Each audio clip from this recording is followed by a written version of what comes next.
¿Qué tal? Mi nombre es Eloy Daniel Pitalo Peralta, soy de la Facultad de Contaduría y Administración del Campus Tijuana. Estoy estudiando la licenciatura en Contaduría y en esta presentación hablaré acerca del análisis de datos. Comenzamos con qué son los datos y se puede decir que son una representación variable que indica el valor que se le asigna a las cosas y se representa por medio de una secuencia de símbolos, números o letras. Los tipos de datos que existen son 6. Los primeros son los datos estructurados, que son aquellos datos que dependen de un modelo de datos y residen en un campo fijo dentro de un registro. Los siguientes son los datos no estructurados, que resultan lo contrario, que son aquellos datos que no son fáciles de encajar en algún modelo de datos. Los terceros son los lenguajes naturales. Estos requieren el conocimiento de técnicas específicas, por lo que resulta difícil de procesar. Datos generados por máquinas, que son básicamente aquellos datos o aquella información que se crea automáticamente por ordenadores. También tenemos los datos gráficos, que son aquellos que muestran los datos por medio de gráficos, y los de audio, imagen y de video. Dentro de un proceso existen etapas o pasos que se deben de seguir.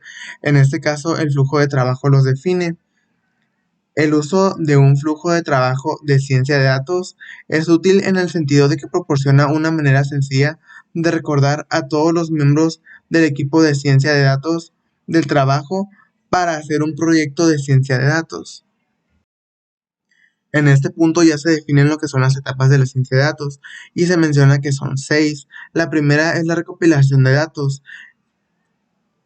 Esto parte recopilando los datos de todas las fuentes de almacenamiento que estén disponibles y que contengan información de calidad. La segunda son la preparación de datos. En este punto ya comienza la preparación para la organización, la detección de errores y el descarte de información repetitiva e incompleta. La tercera etapa es la introducción de datos.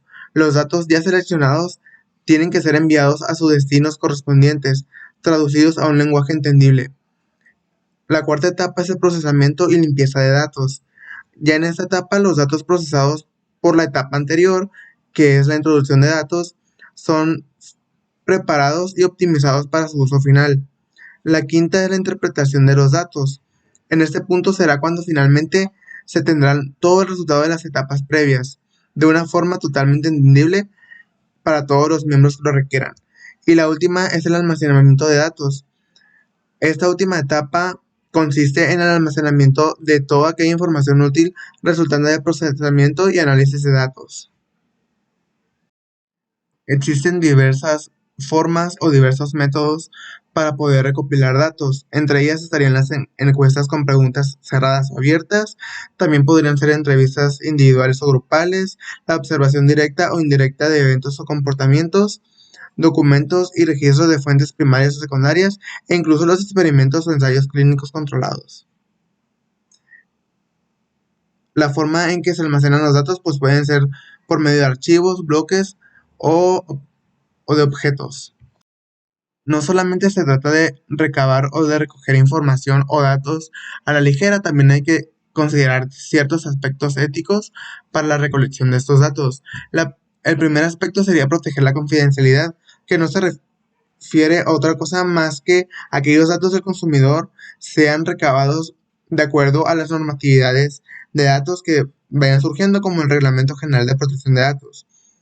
El segundo aspecto es garantizar que todos esos datos se usen de forma responsable y que no se reproduzcan discriminaciones en los modelos construidos a partir de los datos.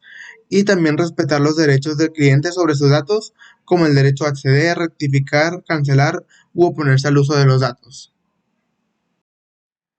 Hay que tomar en consideración que los datos forman parte de nuestra personalidad. Siempre hay que tomar en cuenta la forma en que distribuimos nuestra información y a quienes le brindamos información y de qué manera.